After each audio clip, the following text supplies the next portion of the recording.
orang menjilat kepada raja-raja. Karena dulu monarki di zaman Bani Umayyah. Sekarang raja itu rakyat, umat. Maka orang sekarang kan menjilat kepada umat, mencari popularitas. Takut ratingnya jatuh. Takut nggak dipanggil ustadz lagi. Takut nggak ngajar lagi. Maka dia berbohong atas nama Rasul, berbohong atas nama Allah Subhanahu wa taala. Na'udzubillah min dzalik.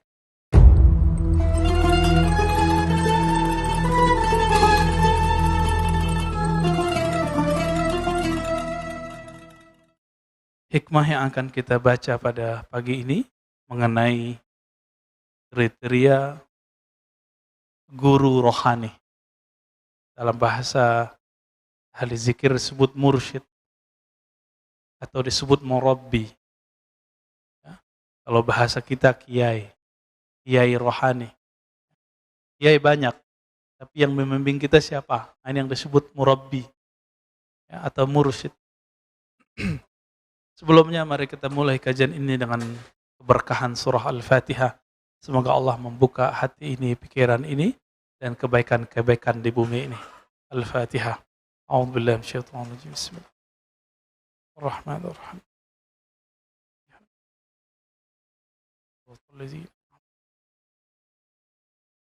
Amin. Apa kata Imam Athaillah As-Sakandari? La tashab man la yunhiduka haluhu wa la yadulluka 'ala Allahi maqaluh. Engkau tidaklah perlu berguru atau janganlah engkau berguru, bersuhbah. Jadi dalam bahasa Arab berguru itu disebut dengan istilah suhbah. Suhbah itu artinya kita bersahabat karib, dekat dengan seseorang yang mana kalau dia berbuat sesuatu, perbuatannya itu memberi efek ke dalam diri kita. Disebut dengan suhbah. Apa kata beliau? Jangan engkau bersuhbah, bersahabat dengan orang yang halnya, keadaannya dia tidak yunhiduka, tidak menumbuhkan nahdah. Apa arti nahdah? Kebangkitan rohani. Jadi kalau kita duduk bersamanya, melihat amalannya, bahkan melihat diamnya, itu membuat hati ini semangat untuk memperbaiki diri. Nah, berarti sudah mulai ketemu nih gurunya siapa. Jadi ketemu dia, kita kemudian sibuk dengan memikirkan bagaimana membersihkan diri. Bukan untuk menjudge orang lain. Nah ini coba hati-hati. Kalau ketemu guru, ketemu dia, bikin kita ingin mencari pisau, mencari senjata untuk nyalahin teman. Itu bukan guru antum yang hakiki. Ya, itu setan berbaju ustadz. Mohon maaf ya. Jadi setan itu bajunya banyak, Pak. Pada waktu menggoda Sayyidina Adam, itu setan mengatakan, inni laka nasihun amin. Aku ini wahai Adam, nasih. Pemberi nasihat, guru. Kira-kira begitu. Guru yang amin, yang terpercaya. Kenapa Nabi Adam kemudian terpedaya? Karena Nabi Adam tahu iblis itu sudah ribuan tahun menjaga surga. Maka nasihun amin itu kalimat pendek, maknanya, hei Adam, saya ini sudah ribuan tahun di surga. Nama Arabnya iblis apa? Iblis itu gelar, Pak. Nama Arabnya Haris, penjaga surga. Nama bahasa Aramaiknya, bahasa Ibrani lamanya, Azazil. Azazil, itu ditulis dalam tafsir Ibnu Katsir dan tafsir-tafsir yang lain. Ternyata iblis itu ketika menggoda orang, gak pakai kata-kata kotor. Dia pakai kata-kata yang lembut. Nasihun amin. Jadi gak ada iblis ngomong kasar, gak ada. Iblis pasti ngomongnya lembut. Pakai ayat, pakai dalil. Hati-hati Pak. Ya. Pakai ayat, pakai dalil. sangat terbayang saat itu, sangat mudah membayangkan bagaimana iblis menyerupakan dirinya seperti orang yang ahli motivasi. Kiai yang sudah lama di surga. Ingin menggurui nenek moyang kita, kakek moyang kita, Sayyidina Adam alaihi salatu wassalam. Nah, berdasarkan ini, Imam bin Athaillah tidak memulai perguruan, kita berguru kepada orang melewat kalamnya. Jadi berguru kepada orang itu dengan halnya lebih awal. Apa halnya dia? Hal itu, Bapak Ibu yang makan Allah, artinya sesuatu yang berubah darinya. Jadi orang ini kalau dia berubah, bagaimana perubahannya?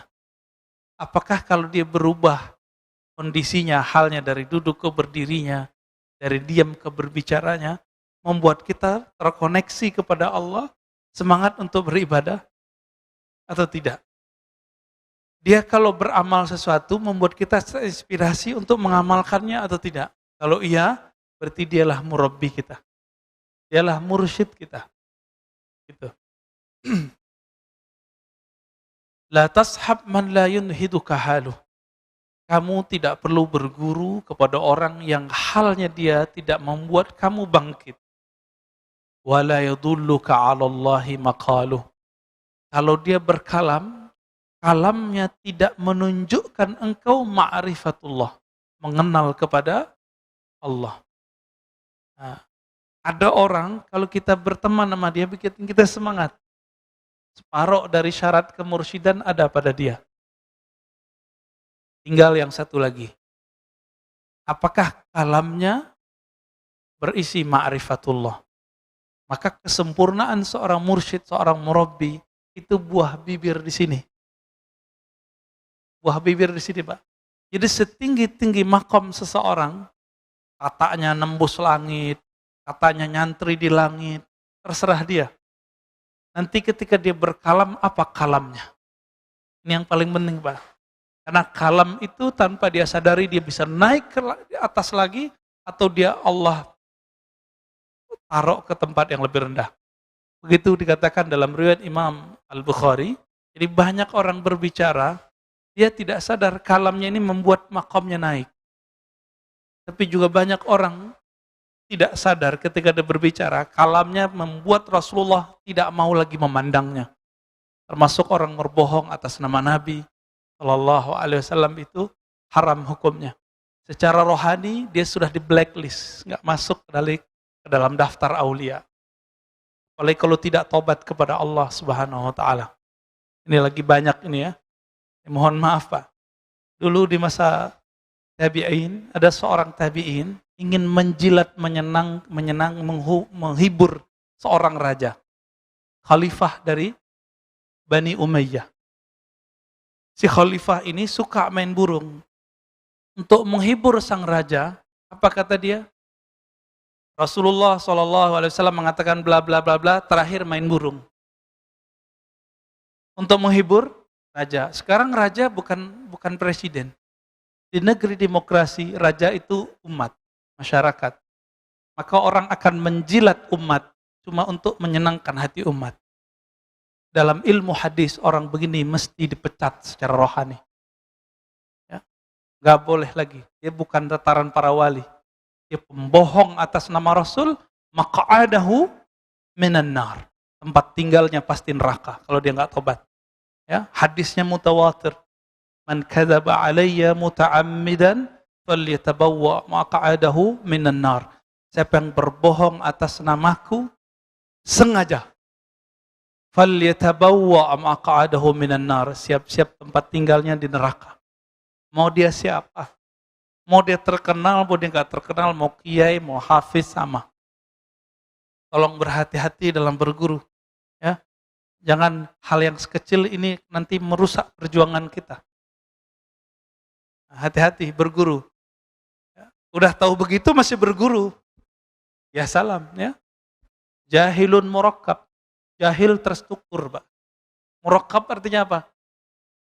Enggak sadar kalau dia itu jahil. Akhirnya khalifah ini ngusir orang ini. Kenapa? Dia kira khalifah enggak ngerti hadis. Khalifah di Bani Umayyah sebelum jadi khalifah nyantri dulu. Dengar ahli hadis dulu dia. Baik. Wala yadulluka 'ala Allahi maqalu. Mursyid itu 50%-nya ada di kalamnya. Apa buah bibirnya. Maka mursyid yang mengarahkan kita kepada Allah, pasti buah bibirnya Allah Rasul, Allah Muhammad, Allah Muhammad, Ahmad Muhammad. Udah gitu aja Pak buah bibirnya. Jarang dia berbicara selain itu kecuali lagi bercanda. Maka disinilah terungkap bahwa martabat kewalian itu beragam. Martabat kewalian. Tingkatan para wali itu, ada wali yang mengajarkan hanya sekedar fi'lullah, perbuatan Allah. Disebut ma'rifatul af'al.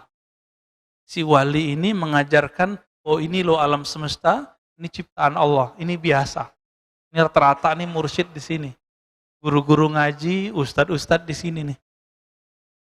Kalau ada orang sakit, wah sabar ya, ini ujian dari Allah, itu mau biasa Pak. Ya. Tapi ada level 2, ma'rifatul asma. Guru yang sudah mengenal nama-nama Allah. Karena pintu menuju surganya Allah, pintu menuju taman-tamannya Allah adalah nama-namanya. Kita di dunia ini cari nama Pak. Kenapa orang kuliah sampai doktor? Sarjana S1, S2, udah dokter mau cari profesor, itu mau cari tambahan nama. Biar di depan namanya atau di belakang namanya ada tambahan. DR, DRS, DRA dulu ya. Teman-teman Pak Mirwan tuh masih ada dokterandes kan?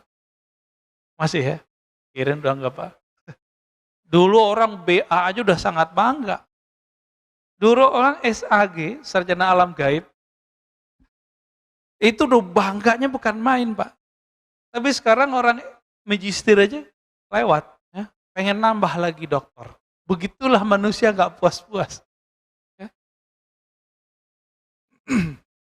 Orang cari nama. Ada orang udah gak nyari nama gelar akademis. Sekarang dia nyari gelar rohani. Maka dalam dunia tarekat, ujian seorang murid adalah ingin mencari gelar kemursidan. Nah ini ujian para salik. Ingin dapat ijazah dari gurunya supaya disebut sebagai mursyid. Nanti di depan namanya ada gelar syekh. Oh, itu berat itu.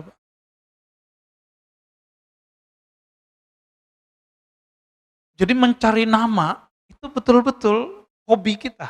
Kita cari nama. Mulai dari gelar, nggak cukup di situ, di masyarakat orang mau cari gelar. Pak RT, Pak RW, itu gelar juga. Kiai.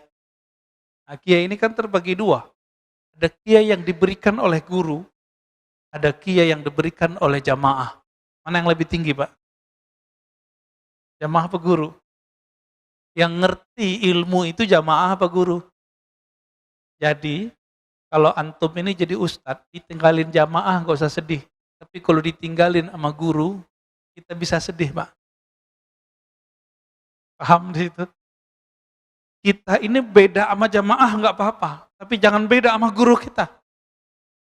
Inilah perbedaan orang bersanad dengan tidak bersanad. Dia tidak takut dengan jamaahnya. Dia takut kalau ketemu gurunya, dia salah fatwa.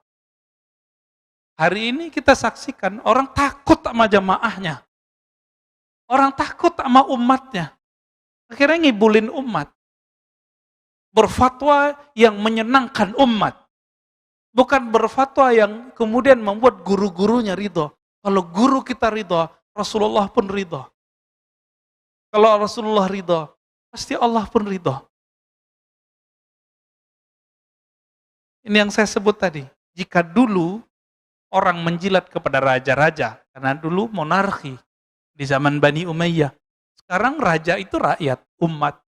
Maka orang sekarang kan menjilat kepada umat, mencari popularitas. Takut ratingnya jatuh. Takut nggak dipanggil ustadz lagi. Takut nggak ngajar lagi. maka dia berbohong atas nama Rasul, berbohong atas nama Allah Subhanahu wa taala. Naudzubillah min dzalik. Jadi hati-hati cari guru, jangan merusak rohani kita cuma karena kita berguru kepada orang seperti ini. Bapak Ibu yang Allah, satu kali Nabi SAW ditanya mengenai man khairun nas. Di riwayat lain, man auliyaullah. Siapakah manusia terbaik? Siapakah wali-wali Allah? Apa kata Nabi? Yang orang-orang yang jika engkau pandang mereka, memandangnya, membuat kita teringat Allah Subhanahu wa taala. Berkumpul dengan mereka, berkalam-kalam dengan mereka, membuat hati kita terarah menuju Allah Subhanahu wa taala.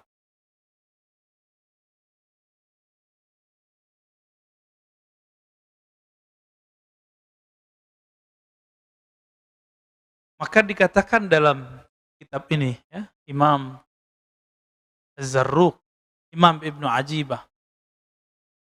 Apa kata beliau ketika menjelaskan kata kalimat di hikam? Was-suhbah fit tariq amrun kabir. Berguru itu dalam menjalani atau menempuh jalan kepada Allah itu amrun kabir. Ada perkara yang sangat penting. Kita kenapa milih anak untuk masuk sekolah A, sekolah B, padahal kurikulumnya sama? Karena kiainya, karena gurunya, karena ustadznya. Benar nggak?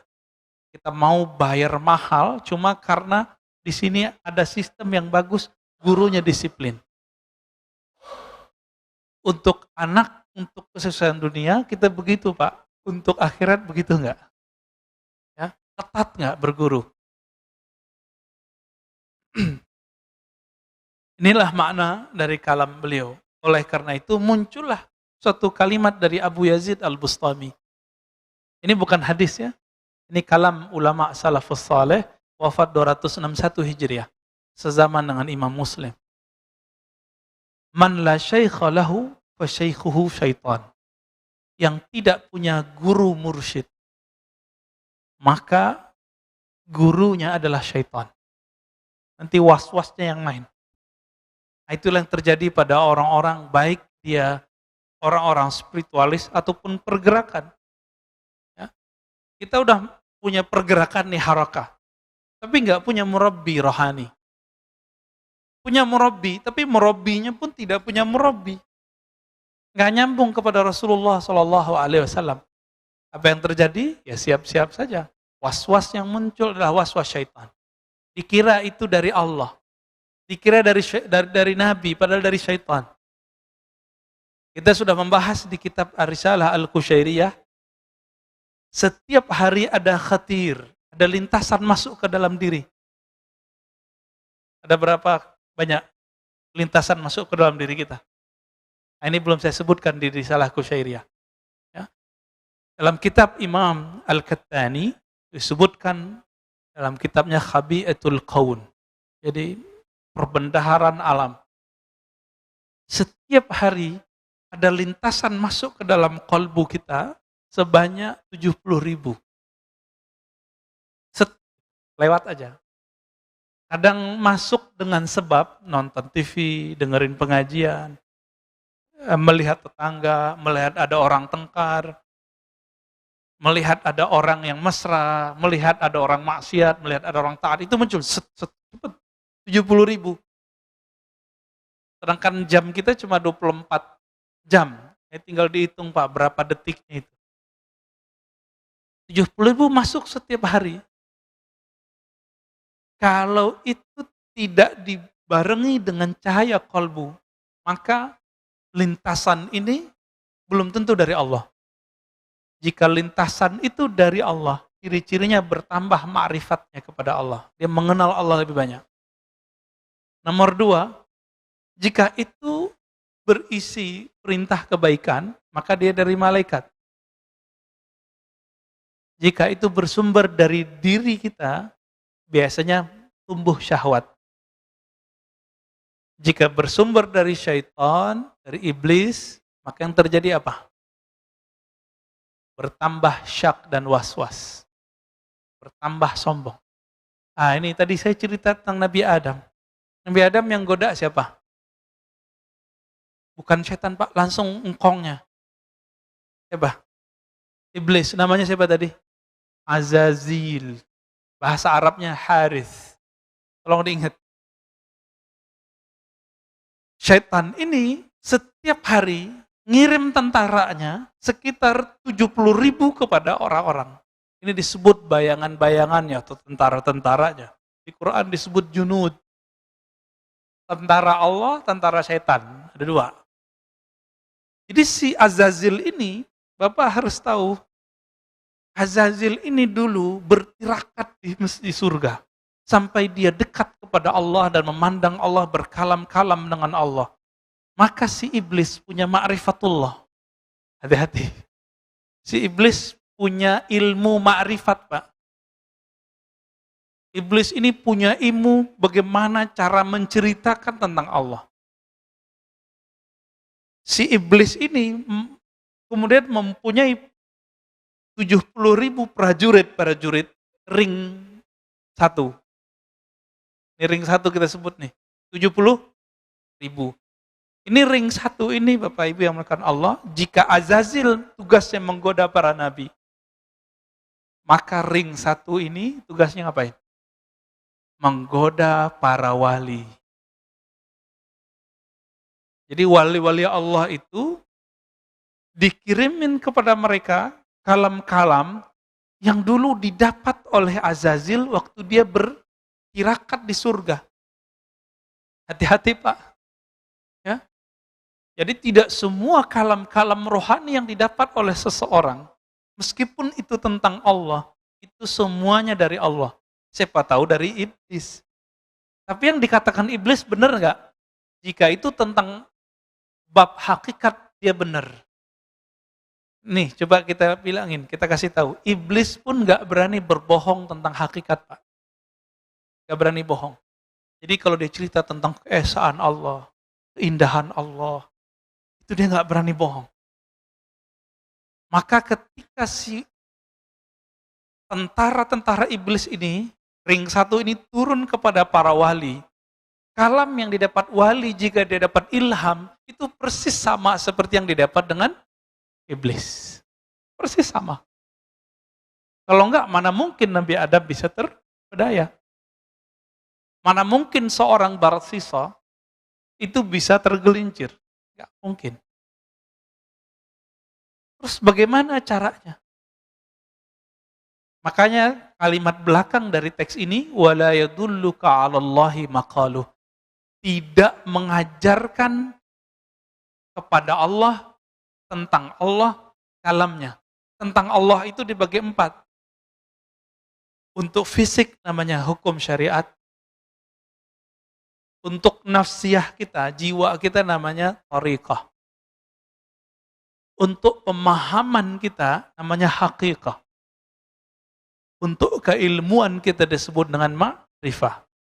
Ini pembagian begini ulama kita yang bagi, Pak. Ya. Sebagaimana ahli fikih boleh membagi hukum, ahli hadis boleh membagi jenis-jenis hadis, maka ahli qalbu pun membagi supaya muridnya gampang memahami. Bagaimana? Kenapa saya sebut 4 tadi? Syariah, thariqah, apa tadi? Haqiqah, hakikat, ma'rifat. Si iblis bawa ma'rifat, Pak, paling ujung. Jadi semua orang beramal supaya dapat paling ujung ini. Iblis kan dulu sudah dapat ini dan dia simpan dalam memorinya. Dia kirimlah memori itu kepada tentaranya ring 1 tadi. Tentaranya ini datang kepada wali-wali, membisikkan hal yang sama. Cuma ingat, nomor 2, 3, dan 4, iblis bisa menyamar.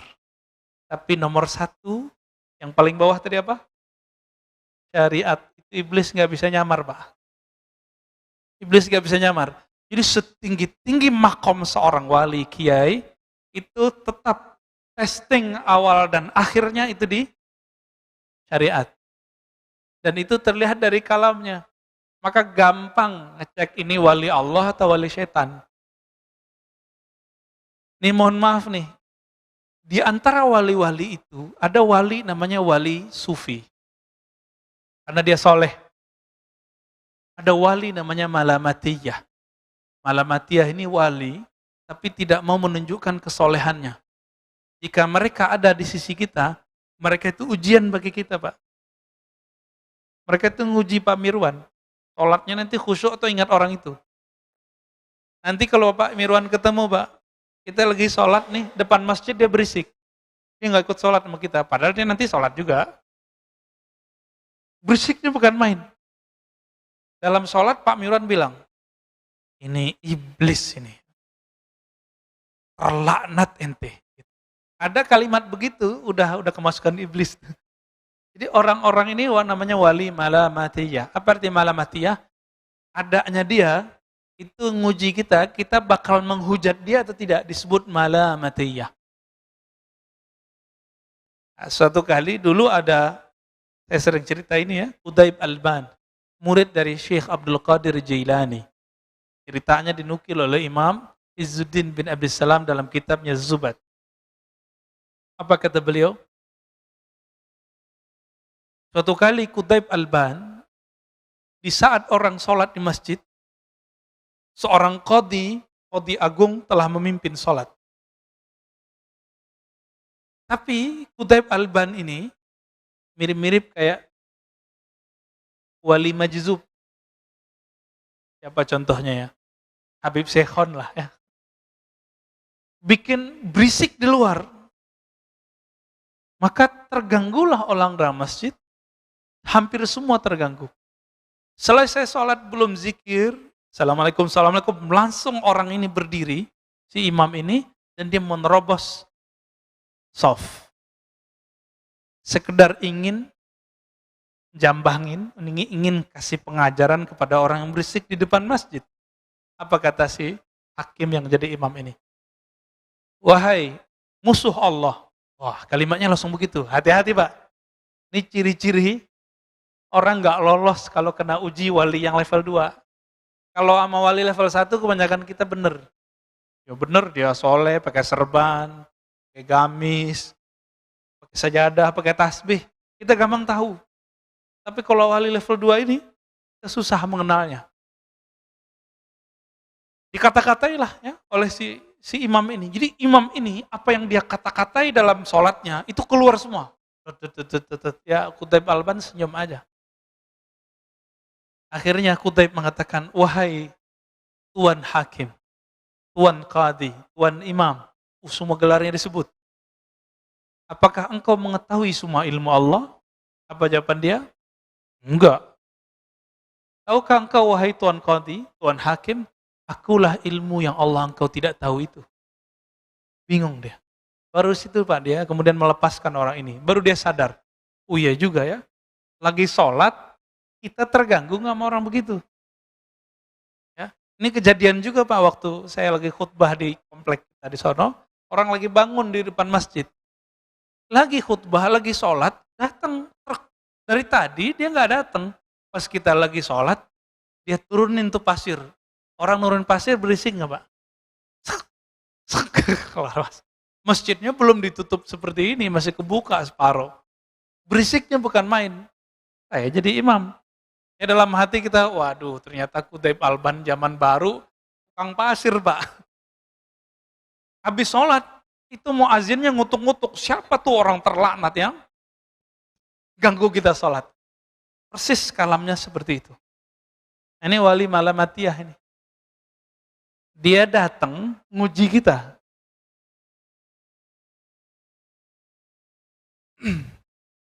Tapi ada wali yang ketiga, wali setan.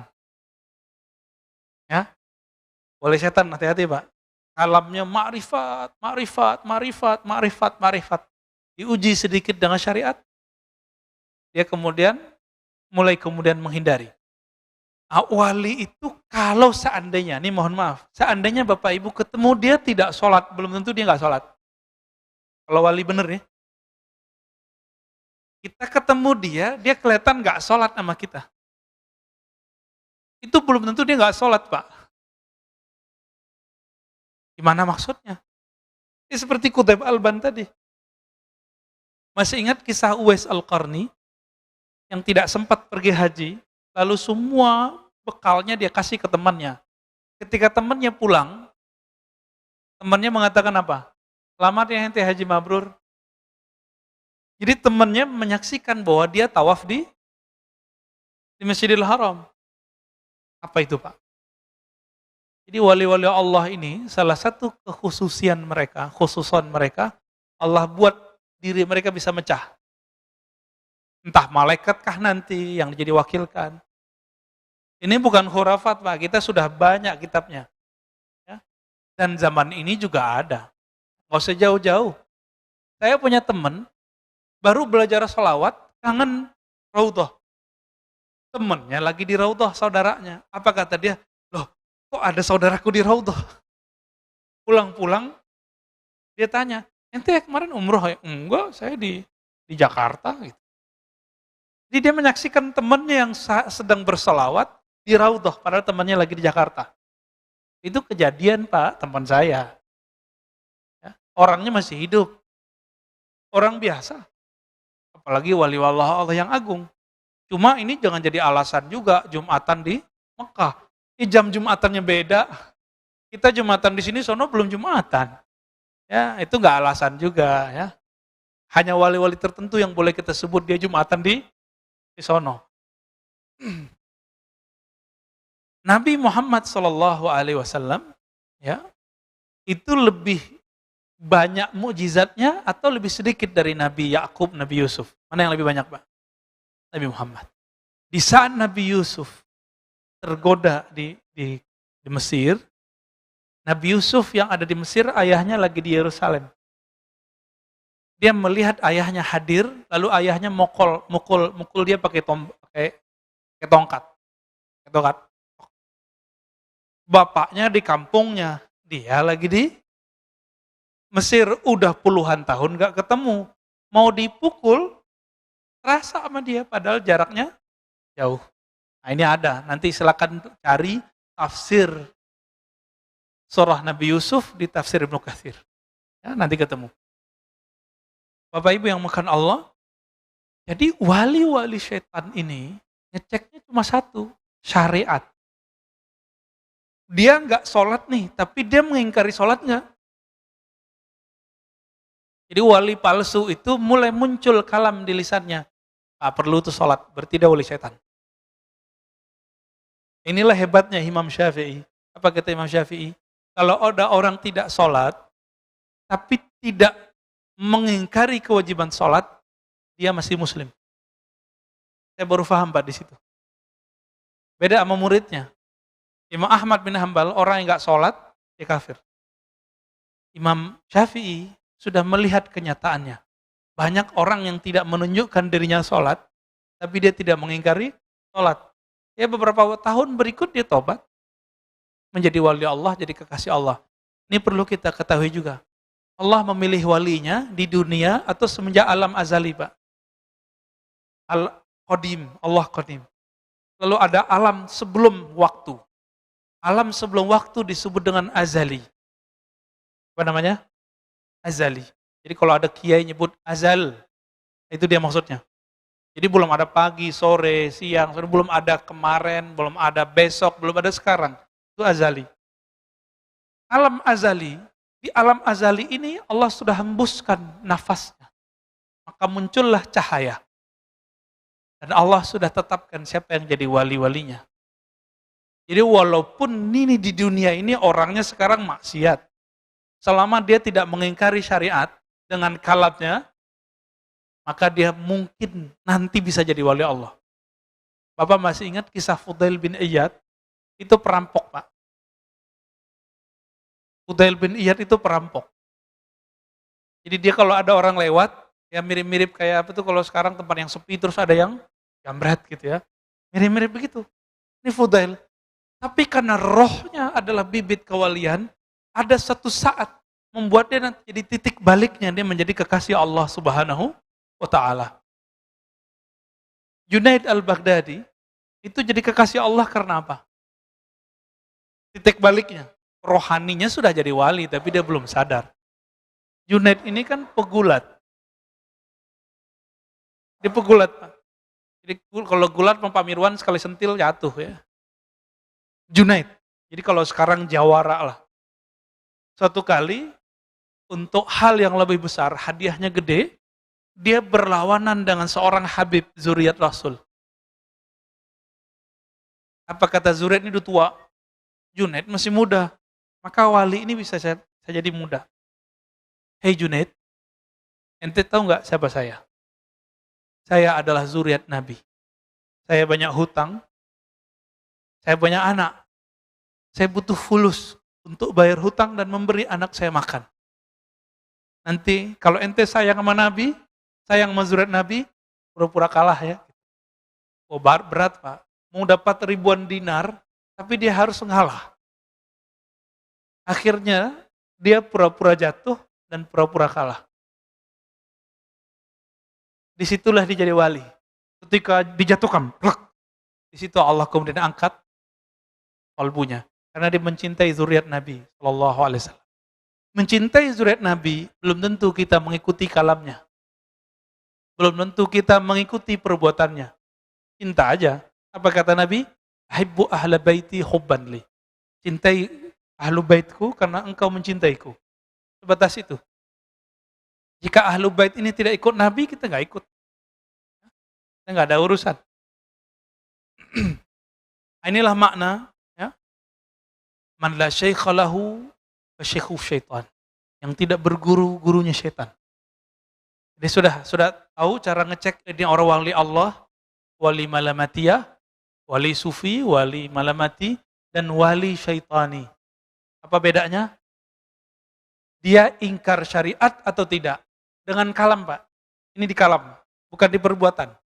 Tapi di kalam. Jadi mau dia bermaksiat 70.000 kali setiap hari, selama dia tidak menghalalkan maksiatnya, dia bisa berbakat jadi wali.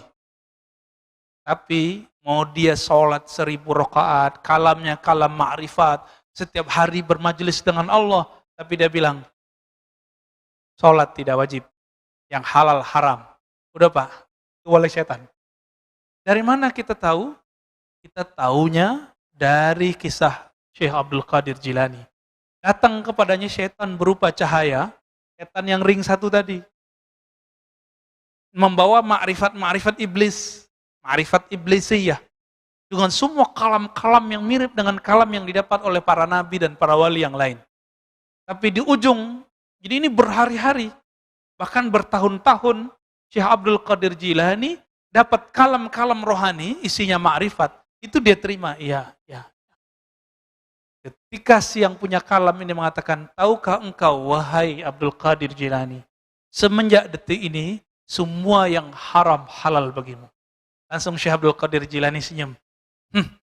Iblis nih. Iblis ring satu. Tapi Imam Junaid ditanya, mungkinkah seorang wali berselingkuh? Mungkinkah seorang wali bermaksiat? Mungkinkah seorang wali terjebak korupsi? Mungkin. Selama dia tidak menghalalkan itu. Selama dia tidak menghalalkan itu. Itulah rahasianya. Kenapa pembohong atas nama Rasul langsung tempatnya di neraka, Pak? Karena di kalam. Di kalam ini penting sekali.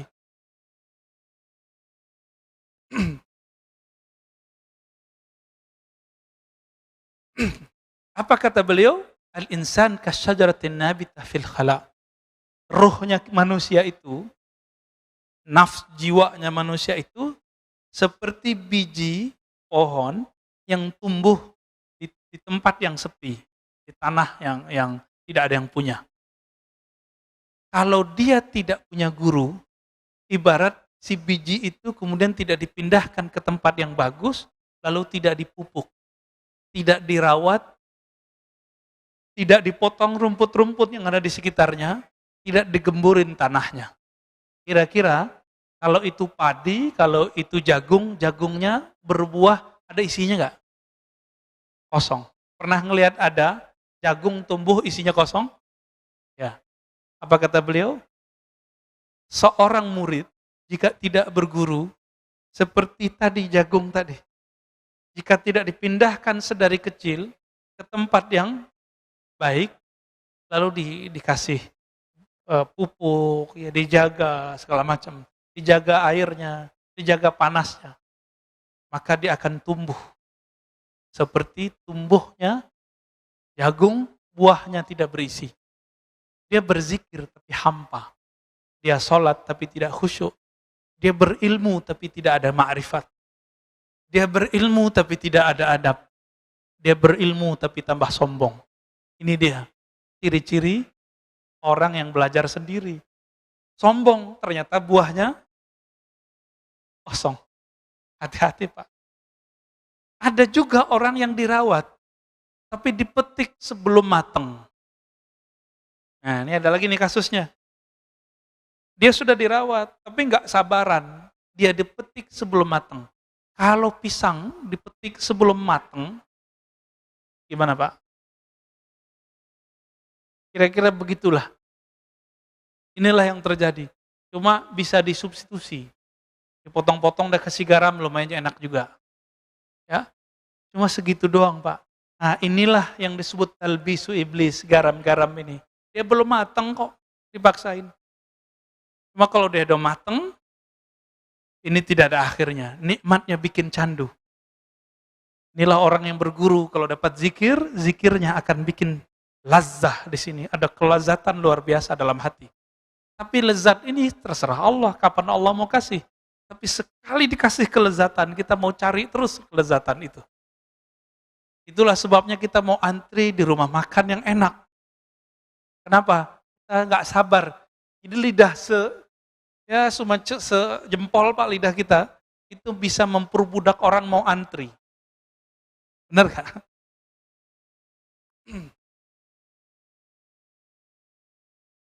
Itulah sebabnya Bapak yang melakukan Allah, orang-orang yang tidak berguru, meskipun bijinya bagus, gak jadi. Tapi ada orang, udah tumbuh nih, udah agak sedang tumbuhnya. Dilihat oleh seorang petani, wah ini kasihan nih kita pindahin, gak telat kok, masih bisa tumbuh. Sebelum nyawa ini berpisah dengan badan, belum ada kata telat. Berguru, cari ahli ma'rifatullah yang bersyariat. Yang mengindahkan syariat dengan kalamnya. Ya. Ada orang soleh secara zahir, tapi kalamnya merendahkan orang, berbohong atas nama Rasul. Kita nggak masuk itu. Kita nggak masuk itu, Pak. Ya. Ini sudah melanggar adab-adab Nabi. Nah di sini bagian terakhir yang mau saya sampaikan. Masih panjang ya, mau syuruk. Ada kriteria syekh yang ideal. Mau cari guru yang ideal, ini dilengkapi di sini oleh Imam Ibnu Ajibah, pensyarah kitab Hikam. Ilmun sahih. Pertama, ilmunya harus sahih. Itu yang tadi saya katakan. Ilmu yang sahih itu, ma'rifatnya tidak membuat dia membatalkan syariat. Ya. Sekarang kebalikan, antum punya guru kebalikannya. Dia syariatnya bagus, tapi dia membatalkan ilmu hakikat. Banyak hari ini? Banyak. Mulai dari yang mengingkari ilmu tasawuf, ilmu ma'rifat, yang memusuhi mereka, yang menzindik-zindikan mereka, itu banyak. Sampai yang berbohong atas nama mereka, banyak. Itu sama semua tuh. Gimana Pak? Jangan-jangan kita berguru sama mereka nih. Ini syariatnya oke, jadi ilmu syariatnya bagus, tapi ilmu hakikat dia batalkan. Ciri-cirinya sederhana, dia ngomong, gak ada tuh ilmu hakikat, gak ada tuh tarekat, gak ada tuh tasawuf zindik. Ini kalau udah ngomong begini ya salam ya. Jadi berarti ilmunya belum sahih. Sebaliknya ma'rifatnya tinggi tapi dia mengingkari syariat, batal. Wa dzauqun sharih. Zauq yang sharih. Apa arti zauq? Perbedaan antara ahli qalbu dengan ahli fikih satu aja Pak. Ahli kalam, ahli akidah. Ahli akidah, ahli tauhid, itu sering bercerita tentang Allah beristawanya gimana, turunnya gimana, sifatnya berapa, sifatnya begini, sifatnya begitu, takwil boleh atau tidak, pembagian tauhid. Namanya orang ahli tauhid. Ahli. ahli di teori. Tapi orang ini kebanyakan tidak merasakan kehadiran zat yang dia ceritakan. Dicek aja sholatnya, Pak. Ini bisa ngomong, Pak. Sajanah ini bisa ngomong, tempat ini bisa ngomong. Apa kata Imam Yahya bin Mu'adz Ar-Razi, Imam Salafus Saleh? Ahli kolbu itu bisa mencium harum semerbaknya kolbu para wali. Jika dia setelah menciumnya, dia akan mengejarnya. Bekas-bekasnya terlihat. Sajadah ini bisa ngomong, siapa aja yang sholat di sini dia bisa ngomong. Kalau kolbu kita harum, kalau kolbu kita ada nur di situ.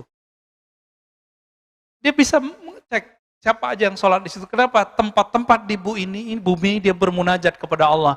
Ya Allah, tolong buatlah atau takdirkanlah orang yang menginjakku pagi ini, orang yang berzikir kepadamu. Jadi jangan sembarangan, Pak. Ini namanya apa nih, Pak? Lantai ini. Batu apa namanya? Marmer.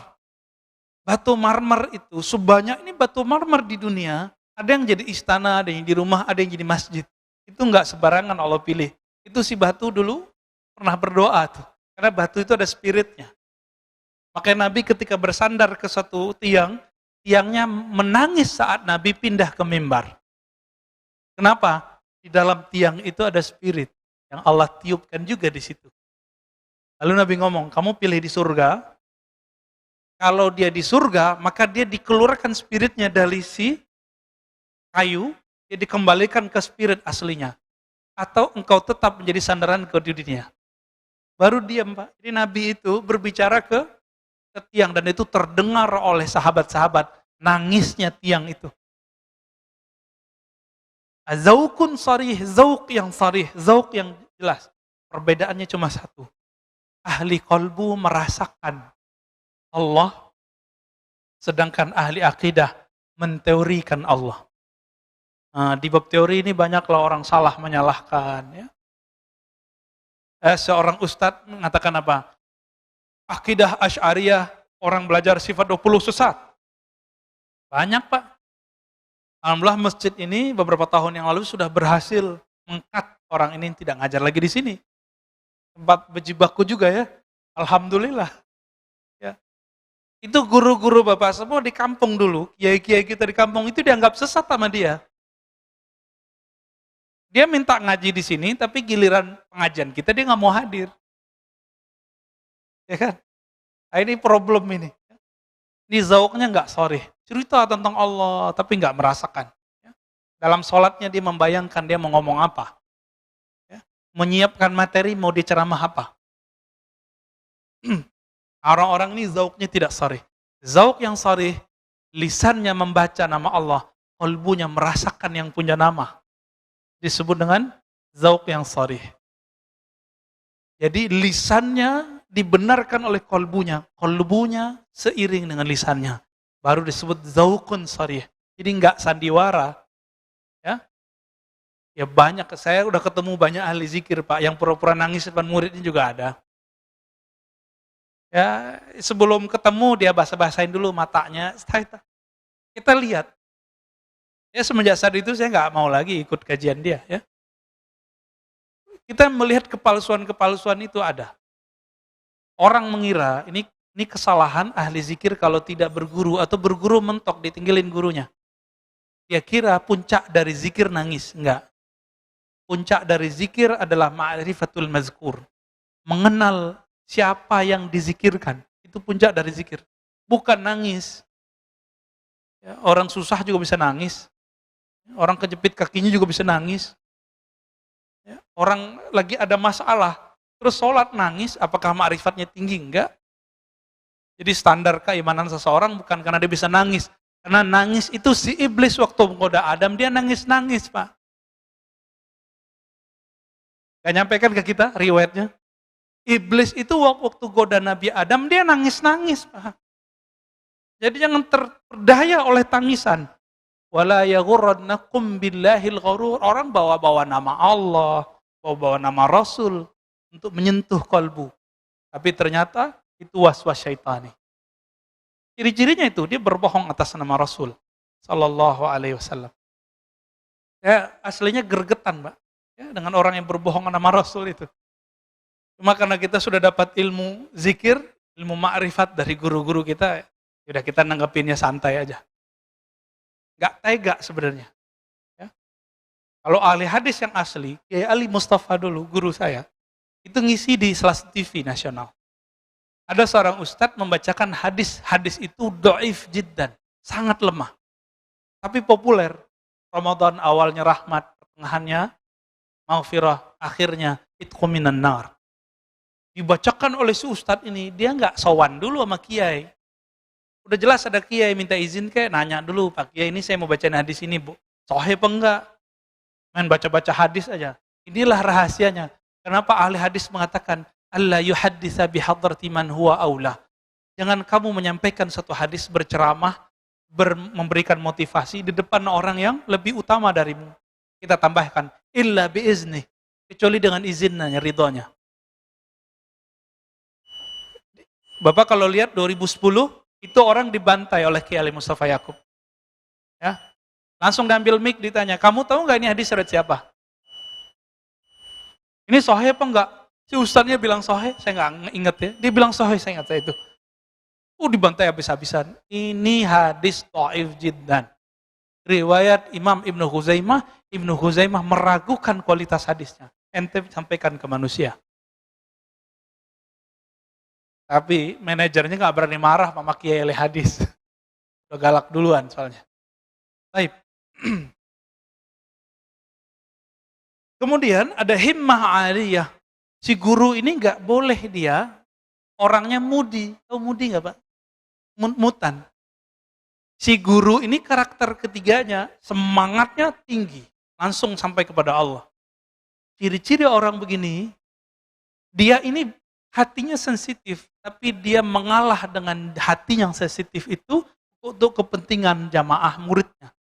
Jadi biarlah saya makan hati, yang penting jamaah saya nyampe kepada Allah. Bukan malah ngibulin jamaah. Ya. Dia mau berkorban untuk muridnya, berdoa untuk muridnya, siang malam dia mendoakan muridnya, melebihi dia mendoakan anaknya sendiri. Ini yang disebut himmah aliyah. Udah ketemu belum Pak guru begini? Mendoakan murid tiap hari. Orang tua aja cuma doain anaknya biar dapat rezeki yang banyak. Mana orang tua berdoa, ya Allah, kumpulkan kami bersama keluarga kami, anak-anak kami di surga. Lapangkan rezekinya, masukkan dia ke surga. Jarang kan yang doa begitu? Rata-rata berizki. Kayaknya hidup rezeki doang. Kalau guru lebih dari itu, guru mendoakan, ya Allah mudahkan hidup murid-muridku. Kumpulkan kami bersama nabimu di surga. Guru Pak. Ini yang disebut himmah aliyah. Himmahnya gak cetek. Ya? Maka guru begini, dia punya akses syafaat. Walaupun dia tidak bisa memberi syafaat secara mutlak, dia harus dapat izin dulu dari Nabi Muhammad SAW. Wahalatun mardiyah. Nah, kondisi orang ini, kondisi itu ada dua. Kondisi rohani, kondisi fisik. Kondisi di sini adalah kondisi rohani. Kalbunya hanya berisikan nama Allah, ma'rifatullah, bukan dunia. Ini yang disebut hal. Hal artinya perubahan-perubahan. Keadaan dia kalau berubah dari Allah, Rasul, Allah, Rasul, Allah, Rasul, udah gitu aja. Cintanya cinta Allah, cintanya cinta Rasul. Kalau sudah ketemu orang begini, Bapak ambil ilmu dari dia. Karena apa? Karena dialah yang disebut al-mursyid al-kamil. Mursyid yang ideal. Yang pertama apa tadi? Ilmunya sahih. Syariat, tarekat, hakikat, ma'rifat. Tidak boleh bertentangan. Yang kedua, apa yang kedua? Zaukun sarih. Dia lahir batinnya sama. Jadi lisannya dibenarkan kolbunya, kolbunya dibenarkan lisannya. Yang ketiga, himmah aliyah.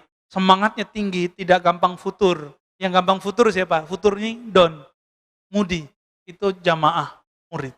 Tapi kalau guru nggak boleh futur. Ya, nggak boleh. Ya, tersinggung dikit, kemudian nggak mau ngajar lagi, nggak. Ya. Yang keempat, Pak Mirwan senyum-senyum kayaknya ada yang kena nih ya. Yang keempat, halnya mardiyah.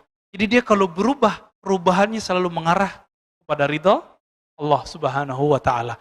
Semoga kita bertemu dengan mereka, semoga kita menjadi murid-murid mereka. Amin ya rabbal alamin. Baik, ada yang mau didiskusikan, Pak? Langganan terus, nggak ada tanya politik, Pak ya? Ya, foto.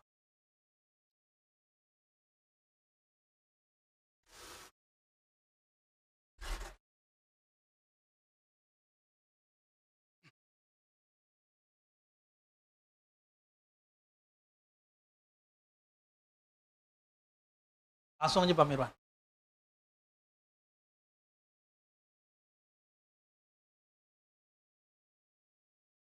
Itu nggak sabar ini. Assalamualaikum warahmatullahi wabarakatuh. Waalaikumsalam warahmatullahi wabarakatuh. Pak Ustadz tadi katakan bahwa hadis yang mengatakan sepertiga waktu Ramadan tadi itu kan dhaif. Tolong ini disering-sering sampaikan, mau di masjid sini atau manapun, supaya jangan ini terulang terus.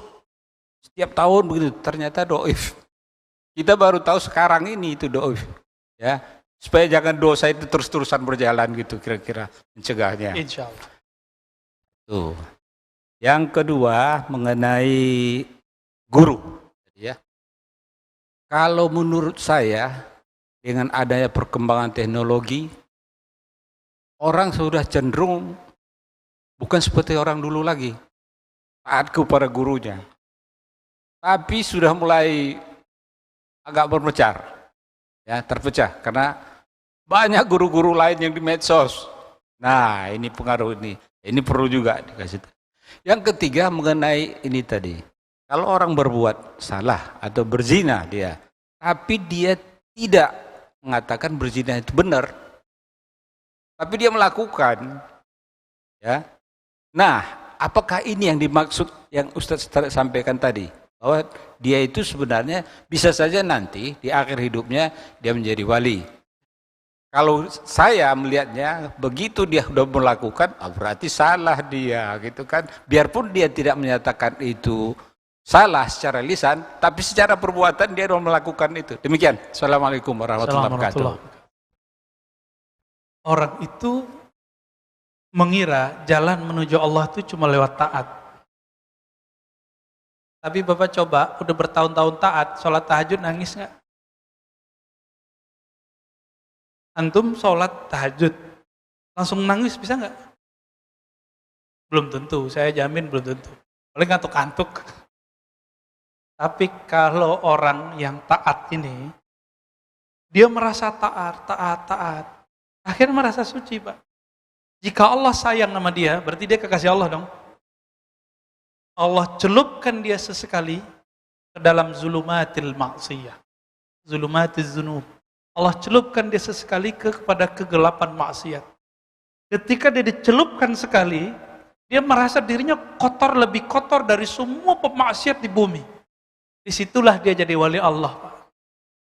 Bukan berarti dia menghalalkan perbuatan maksiatnya. Mau itu korupsi, meninggalkan sholat, mau apapun selain syirik ya. Yang nggak mungkin jadi wali itu musyrik doang. Nggak mungkin bisa jadi wali. Orang musyrik, syirik terbagi dua, ada zahir, ada batin.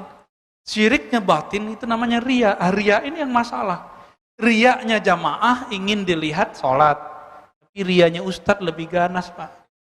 Riyanya ustadz ingin disebut ustadz istiqomah. Ingin disebut ustadz pendirian. Ingin disebut ustadz anti dan pro. Anti siapa, pro siapa, Bapak terjemahin sendiri. Ini sama, ini mainan semua, ini mainan iblis semua ini. Mau anti pemerintah, mau pro pemerintah. Mau anti fulan, mau pro fulan. Standar kawalian bukan dari situ, tapi dari kolbunya. Kita kan terjebak hari ini. Bagi kita, orang yang pro si anu, pro ini, berarti dia nggak wali. Orang yang anti ini wali. Bukan begitu cara ngecek kewalian. Nggak ada di kitab begitu, Pak. Nggak ada di Quran begitu. Nggak ada dalam ilmu ma'rifatullah begitu. Nggak ada. Justru, Imam Al-Qushairi menukil ya, daftar orang-orang wali. Itu kan yang saya bacakan selama lebih dari setahun. Itu daftar wali-wali, Pak. Ternyata mereka punya masa lalu yang gelap. Imam Junaid, tadi masa lalunya tukang gulat, berjudi dengan gulatnya. Imam siapa tadi? Fudail. Dia ternyata perampok. Siapa lagi? Ya, banyak sekali. Ya. Ibrahim bin Adham, itu anak raja. Anak raja tahu sendiri. Ya. Itu perempuan bagi dia banyak suka-suka dia, Pak. Ibrahim bin Adham. Tapi Allah berkehendak lain kepadanya. Itu sebabnya kita nggak boleh menjudge orang-orang yang maksiat itu sekarang, sebagaimana kita tidak boleh memuja-muji orang yang taat hari ini. Sama apa nggak boleh? Santai aja. Kita lihat saja nih, halnya mardiyah atau tidak. Maka yang terakhir ditaruh paling belakang. Halnya mardiyah atau tidak. Hal itu zahir batinnya. Dia kepada Allah atau enggak? Nanti tinggal dicolek, Pak, pemaksiat itu. Dia nangis gak kalau dia ingat maksiatnya? Berarti dia punya bakat itu jadi wali. Ya. Bapak masih ingat seorang perempuan pelacur dengan air 1 gelas. Ya dulu gelas itu orang pakai sepatu. Jadi wali Allah. Masih ingat ada orang bunuh 99, dilengkapi bunuh ulama yang mengkafir-kafirkan dia 100. Jadi wali, Pak. Kok bisa jadi wali? Allah nggak adil. Ulang lagi syahadatnya, bilang Allah nggak adil. Ya? Teman saya bilang Allah nggak adil, saya ulang, Pak, syahadatnya. Alhamdulillah dia mengulang syahadatnya. Suka-suka Allah dong. Allah tidak boleh ditanya dia berbuat apa. Yang ditanya itu kita. Ini permainan, Pak, permainan semua. Bersisa kurang zikir apa dia? Ratusan tahun dia beramal, muridnya udah nggak sempat lagi, Pak. Jadi tempatnya masjid kayak gini, udah nggak muat, muridnya disuruh naik, kamu naik. Bersaf-saf ke atas tuh naik. Duduknya bukan di bumi lagi. Tapi Allah batalkan kewaliannya. Ternyata dia bukan wali Allah, tapi wali syaitan. Zahirnya taat, tapi halnya tidak mardiyah. Halnya tidak diridhoi. Inilah makna kalam Abul Hasan Syazili. Apa kata beliau? Ini silakan diamalkan, Pak, doa ini pakai bahasa Indonesia. Kalau diterjemahkan ya, Allahumma ja'al sayyiati sayyiat man ahbabta. Ya Allah, jadikan aku jika berbuat salah, jika terjebak kepada maksiat. Jadikan aku orang yang salah dan bermaksiat, tapi engkau cinta kepadaku. Kalau Allah cinta kepada kita, kita buat salah, nanti Allah selamatin nggak kita? Apapun caranya nanti, orang yang dicintai Allah ini wali, pasti diselamatin. Itu. Bapak kalau saya sama anak takut petir, dia lagi jalan. Ada petir, dia takut, dia nggak bisa berdiri, dia telepon, Pak, jemput saya di jalan ini. Kita nggak punya kendaraan, kita jemput, Pak, walaupun hujan, anakku. Gitu. Kira-kira begitu. Ya. Jadi jangan terpedaya dengan banyaknya taat. Jangan terpedaya dengan tingginya ma'rifat. Keselarasan 4 ini penting kita lihat. Insya Allah next kita ulang-ulang tuh hadis, Pak, ya. Ya, mari silakan di belakang. Yang lain? Ada? Di belakang. Ya, sudah.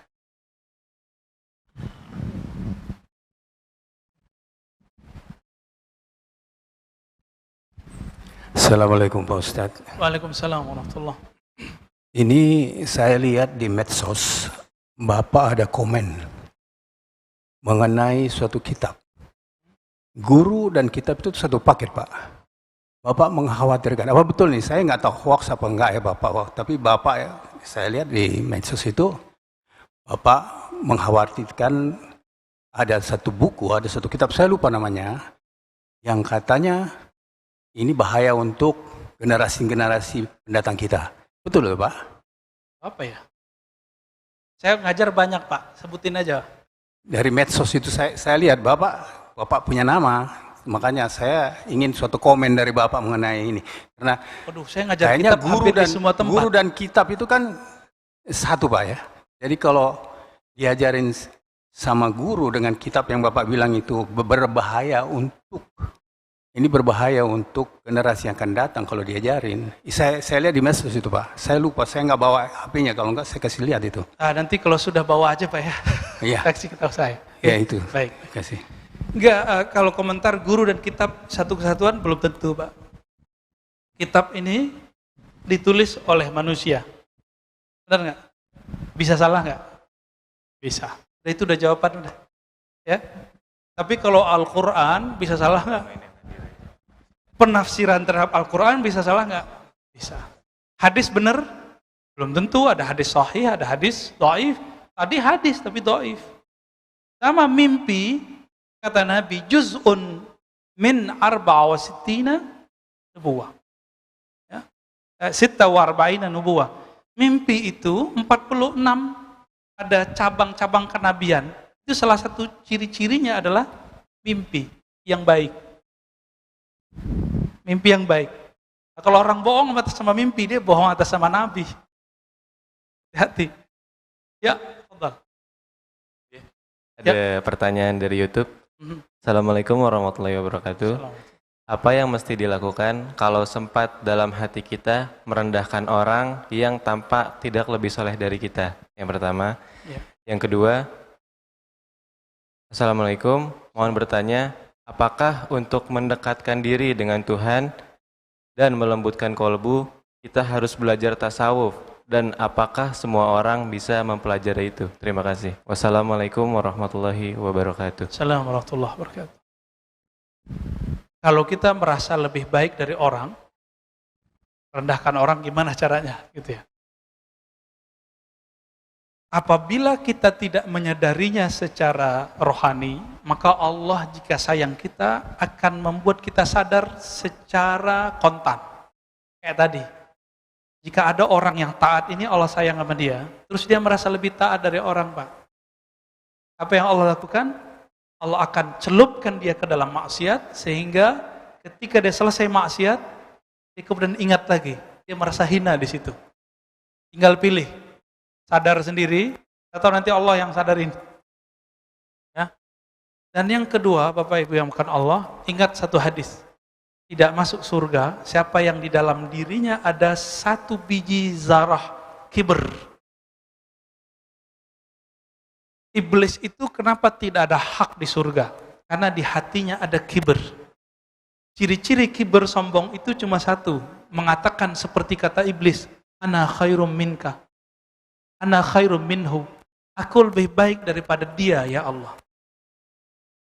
Iblis ngomong sama siapa, Pak? Allah. Berarti tidak semua orang yang bisa mengakses ma'rifat kepada Allah, dia kekasih Allah. Ya, iblis bisa ngomong begitu. Ya Allah, aku lebih baik dari dia. Berarti dia bisa dialog dengan Allah kan?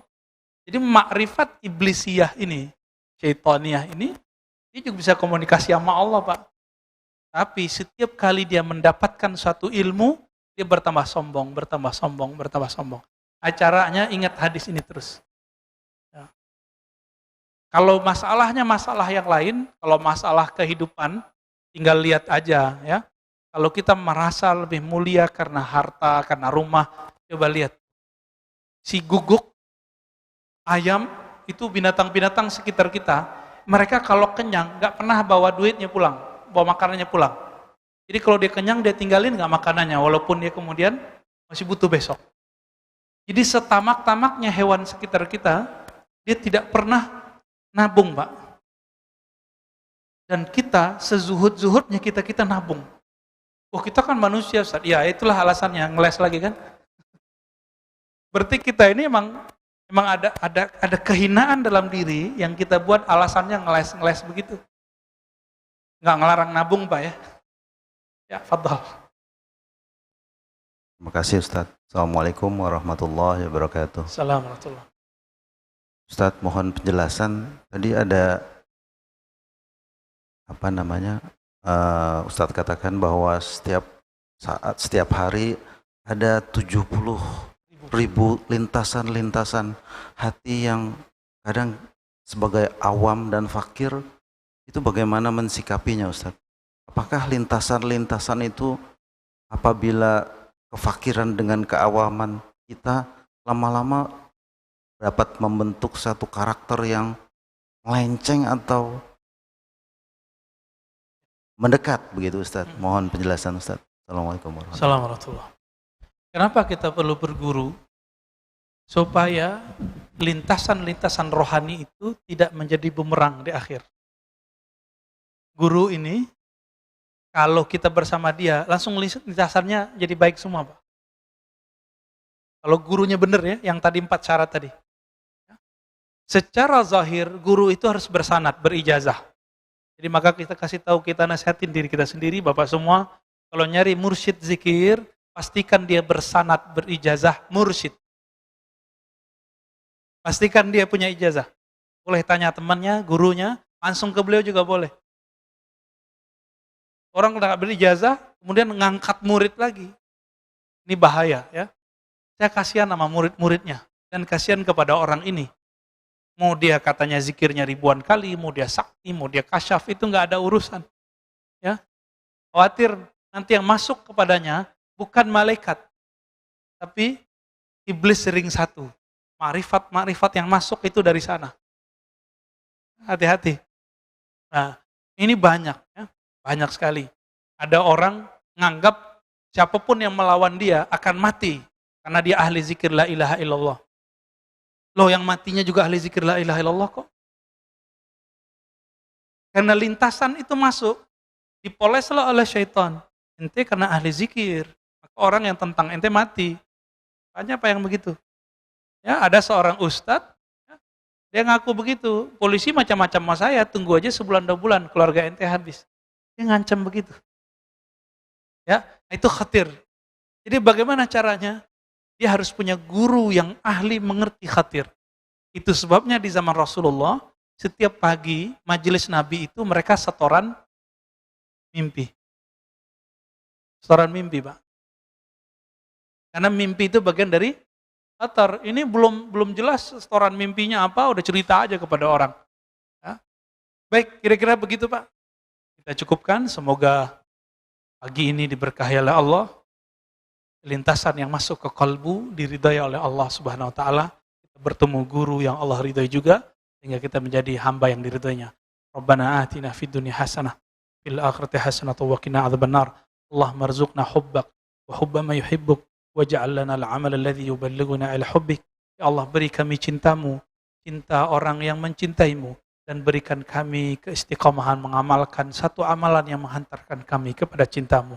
Allahumma salli ala nabiyina Muhammad walhamdulillah rabbil alamin. Subhanakallahumma wa bihamdika asyhadu an la ilaha illa anta astaghfiruka wa atubu ilaik. Assalamualaikum warahmatullahi wabarakatuh.